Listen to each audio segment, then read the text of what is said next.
안녕하세요. 책 읽어주는 이한이 할아버지입니다. 오늘도 봉현주님께서 엮으시고 김송미님께서 그림을 그리신 저학년 전래동화라는 책에서 한 편을 읽어드리겠습니다.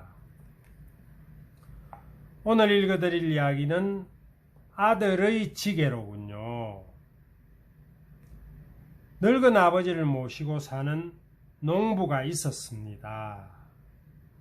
농부의 아버지는 오래전에 병이 들어 누워서 지냈습니다. 농부는 어려운 살림에 아버지를 모시고 사는 것이 몹시 힘들었습니다. 저렇게 누워서 먹고 자고 싸기만 하니 어린애가 따로 없군. 농부는 아버지를 볼 때마다 못마땅했습니다. 살 만큼 살았으면 죽어야지 참 염치도 없어요. 아내도 남편을 따라 시아버지를 구박했습니다. 아들과 며느리가 그럴 때마다 늙은 아버지는 마음이 아팠습니다. 자기 때문에 아들과 며느리가 죄를 짓는다는 생각이 들었기 때문입니다. 어느 날 늙은 아버지는 아들과 며느리를 불렀습니다. 그렇게 내 꼴이 보기 싫으면 차라리 내다 버리거라.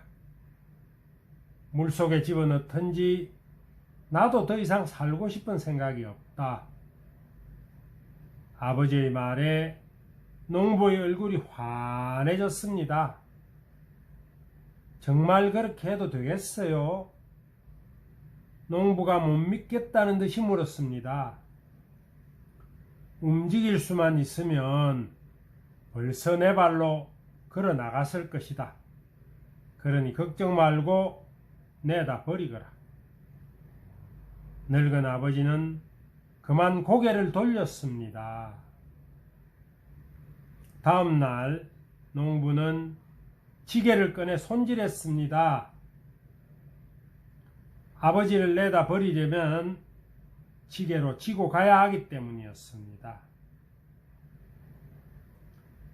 벼랑간 지게는 왜 손질하는 거지요? 농부의 아들이 물었습니다. 할아버지를 지고 가기 위해서지. 할아버지를 어디로 지고 가는데요?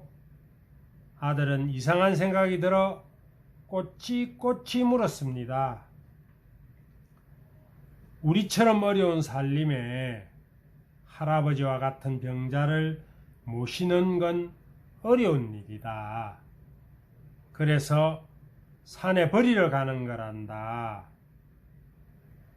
농부의 말에 아들은 깜짝 놀랐습니다. 아무리 살림이 어려워도 할아버지를 내다 버리겠다니요. 지게를 손질한 뒤 농부는 방으로 들어가 늙은 아버지를 안고 나왔습니다. 늙은 아버지는 농부 품에 안긴 채 눈을 꼭 감고 있었습니다. 농부는 늙은 아버지를 지고 집을 나섰습니다. 저도 같이 가요. 농부의 아들이 따라 나섰습니다.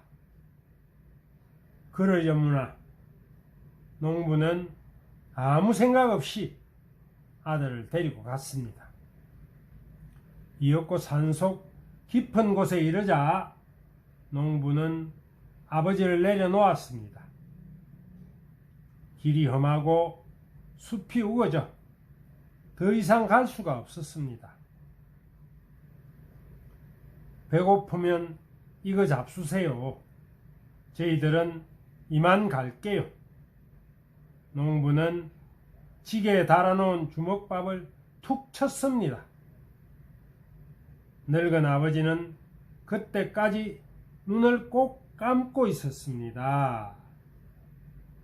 농부는 아버지를 내려놓자마자 얼른 돌아섰습니다. 혹시 아버지의 마음이 변할까봐 서둘러 내려갔습니다.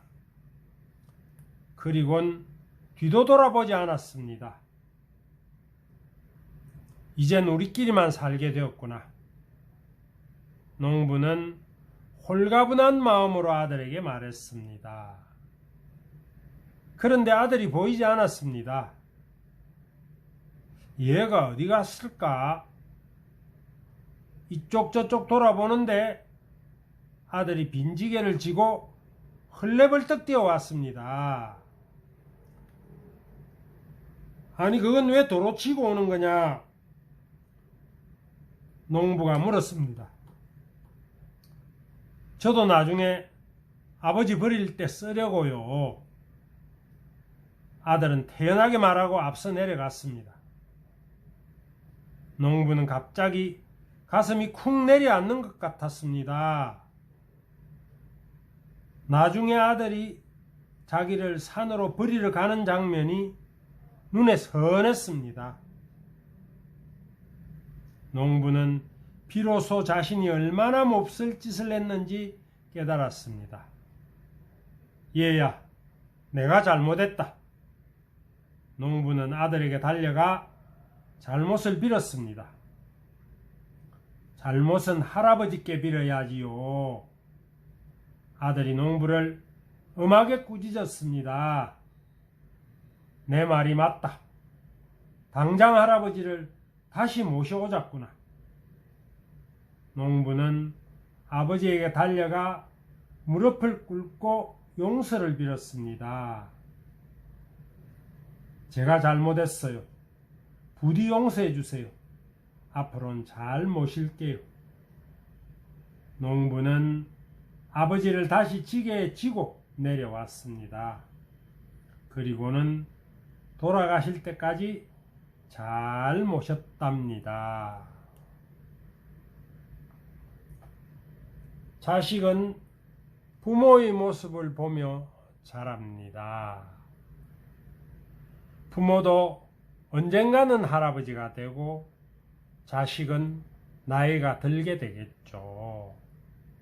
우리가 부모를 공경히 모시는 것을 보면 우리 자식들도 커서 우리를 귀하게 여기게 됩니다. 오늘도 할아버지의 이야기를 들어주셔서 고맙습니다.